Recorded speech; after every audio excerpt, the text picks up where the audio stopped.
তোমরা কি জানো পৃথিবীর সবচেয়ে রহস্যময় ভবিষ্যৎ বক্তাদের একজন ছিলেন বাবা ভাঙা, যে মহিলা না দেখেও নাকি ভবিষ্যৎ দেখতে পেতেন। আজ জানব বাবা ভাঙা কে ছিলেন, 2025 সালের ভবিষ্যৎবাণী 2026 সালে কি হতে পারে বলে দাবি করা হয়। বাবা ভাঙার আসল নাম ছিল ভ্যাঙ্গেলিয়া পান্ডেভা গুস্টেরোভা। তিনি বুলগেরিয়াতে জন্মেছিলেন। 12 বছর বয়সে এক তুফানে তার চোখে বালি ঢুকে তিনি পুরোপুরি অন্ধ হয়ে যান। মানুষ বিশ্বাস করত অন্ধ হওয়ার পরই তার ভিতরে নাকি আসে এক আশ্চর্য শক্তি, ভবিষ্যৎ দেখার ক্ষমতা।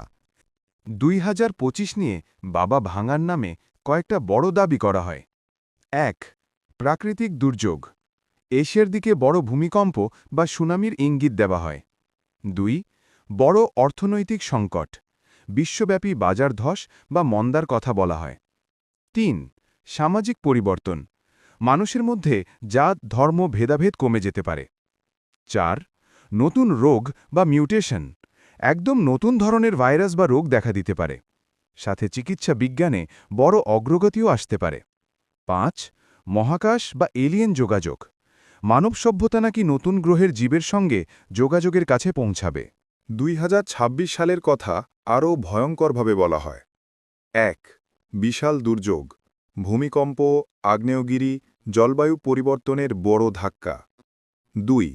বিশ্বযুদ্ধের আশঙ্কা, বিভিন্ন রিপোর্টে বলা হয় বড় শক্তিধর দেশগুলোর মধ্যে সংঘাত বাড়বে। 3.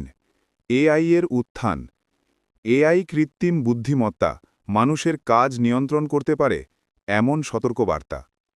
4. এলিয়েন যোগাযোগ, 2026 সালের শেষে নাকি মহাকাশ থেকে কোনো সিগন্যাল বা যোগাযোগ আসতে পারে। 5. গ্লোবাল অর্থনৈতিক সংকট, এক বড় অর্থনৈতিক মন্দা বা ক্যাশ ক্র্যাশের কথা বলা হয়। বাবা ভাঙা নিজের বলা ভবিষ্যৎ কখনো লিখে যাননি। যা কিছু শোনা যায় সবই তার অনুসারী বা মিডিয়ার মাধ্যমে ছড়ানো। তাই এসবকে 100% সত্য না ভেবে রহস্য প্লাস বিশ্বাস প্লাস গল্প হিসেবে দেখাই সেরা। বন্ধুরা, বাবা ভাঙার ভবিষ্যৎবাণী সত্যি নাকি শুধুই কাকতালীয় তা সময়ই বলবে। তোমরা কি বিশ্বাস করো এই ভবিষ্যৎবাণীতে? কমেন্টে জানাতে ভুলো না। ভিডিও ভালো লাগলে লাইক আর সাবস্ক্রাইব করো।